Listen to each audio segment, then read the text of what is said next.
আসসালামু আলাইকুম রহমতুল্লাহি ওবরকাতুহু নাহমাদুহু ওয়া নুসাল্লি আলা রাসূলিল কারীম আম্মা বাদ।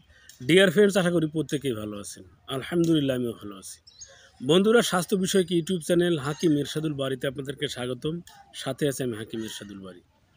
বন্ধুরা, যৌন সমস্যার সমাধানে যুগ যুগ ধরে হাকিম কুবরেজ সাহেবরা যে ভেষজটি ব্যবহার করে আসছেন সেটি হচ্ছে ভেলভেট বিন,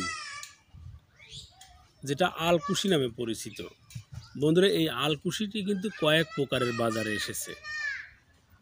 একটি পাটনায়, ভারতের পাটনা থেকে আসে বড় বড় বীজ, বড় বড় দানা, কালো কুচকুচে। এটির কার্যকারিতা কিছুটা, এরপরে বাংলাদেশে কিছুটা চাষ হচ্ছে। সেটার কার্যকারিতা পাটনায় থেকে আসা বীজের চেয়ে একটু ভালো।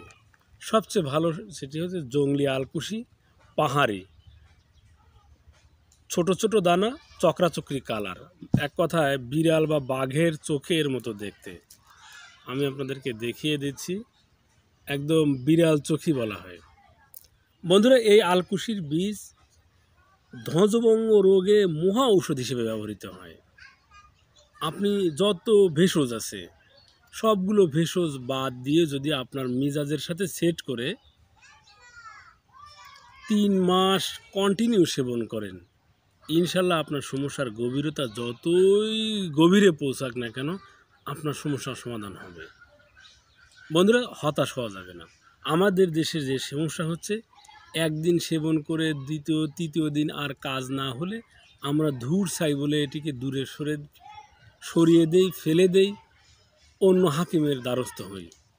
আমি বলবো বন্ধুরা, সবগুলো ভেষজ বাদ দিয়েও যদি আপনি শুধু আলকুশির পাউডার 3 মাস কন্টিনিউ সেবন করেন, তাদের ধ্বজভঙ্গ রোগেরও সমাধান হবে। ধ্বজভঙ্গের রোগের ধরনটা কি? এক কথায় পারফেক্টলি ইন্টারকোর্স করতে অক্ষম হওয়াকেই ধ্বজভঙ্গ রোগ বলে। একটু উত্থিত হয়, দ্রুত নিস্তেজ হয়ে যায়, দ্রুত বীর্যপাত হয়ে যায়। সেই সাথে কোনোভাবে একদিন 6 মাস পরেও একদিন একটু ইন্টারকোর্স করতে পারলেও দীর্ঘদিন আর কোনো খবর থাকে না। তো বন্ধুরা, তাদের জন্য এই আলকুশির বীজ মহা ঔষধ, মহা ভেষজ হিসেবে পরিচিত। বন্ধুরা, আমাকে যারা চেনেন জানেন, যারা আস্থা রাখেন, আমি বলবো প্লিজ আপনি স্থায়ী সমাধানে কন্টিনিউ 3 মাস সকালে 1 চা চামচ, রাত্রিতে 1 চা চামচ, 1 কাপ গরম দুধ অথবা 1 কাপ গরম পানির সাথে সেবন করুন, ইনশাল্লাহ সমাধান হবে। বন্ধুরা, এই ছিল আমাদের আজকের আলোচ্য বিষয়। ভিডিওটি ভালো লাগলে অবশ্যই লাইক দিবেন, কমেন্ট করবেন, সাবস্ক্রাইব করে সাথেই থাকবেন। ধন্যবাদ সবাই।